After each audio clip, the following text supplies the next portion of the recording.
ఇంకోటి సార్, ఇక్కడ గత 5 సంవత్సరాలు అంటే ప్రభుత్వం ఏర్పడినప్పటి నుంచి చివరి వరకు జగన్మోహన్ రెడ్డి ప్రతిపక్షాలను కానీ ఆయనకు సరిపోని వ్యక్తులను గడగడలాడించాడు సార్ 5 ఏళ్ళు.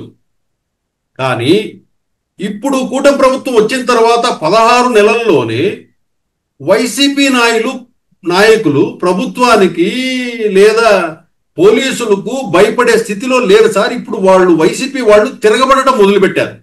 మనం ఇందాకే చూసాం, నర్సీపట్నం సంబంధించిన ఇష్యూలో మచిలీపట్నంలో పేరు నాని గారు వీళ్ళంతా పోలీస్ స్టేషన్ దగ్గరికి వెళ్ళి ఏం చేస్తావు నువ్వు, ఏం చంపుతావా, ఏం ఊరేస్తావా అనే స్టేజ్కి వైసీపీ కార్యకర్తలు వచ్చేశారు. అంటే ప్రభుత్వం మీద తిరగబడటం మొదలు పెట్టారు వైసీపీ నాయకులు.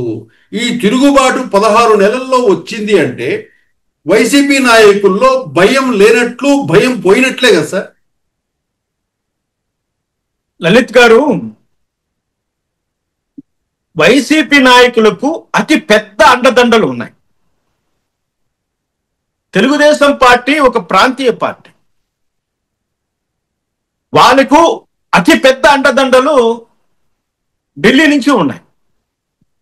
ఎవరు ఒప్పుకున్నా ఒప్పుకోకపోయినా ప్రజలకి అందరికీ తెలుసు. దానివల్ల వైసీపీ నాయకులు 16 నెలలకే బయట వచ్చారు అంటే ఏం చేస్తావు చేసుకో, ఎన్ని కేసులు పెడతావు పెట్టుకో, 2-3 నెలల బెయిల్ వస్తుంది, 2-3 నెలలకు బెయిల్ వస్తుంది. అంతకంటే ఎక్కువ నువ్వేం చేయలేవు కదా. అందులో తప్పేముంది? పేర్ని నాని గారి భార్యను స్వయంగా ముఖ్యమంత్రి అరెస్ట్ చేయొద్దన్నాడు. ఎందుకు చేయొద్దన్నాడు? ఒక ముఖ్యమంత్రి కలగజేసుకోవాల్సిన అవసరం ఏముంది? ఆ స్థాయికి దిగజారిపోతే భయం ఎక్కడుంటుంది? ఒక స్త్రీ అని, ఒక వృద్ధుడని, ఒక బాలుడని నేరస్తులకు ఎగ్జామ్షన్ ఇస్తూ పోతే పోయింది. ఆ రోజే పోయింది. దిక్కుమాలిన ఎలక్షన్స్ వస్తాయి, దిక్కుమాలిన పనులు చేస్తాం. మనము ఎవడికో ఓటేయాలా, వేస్తాం.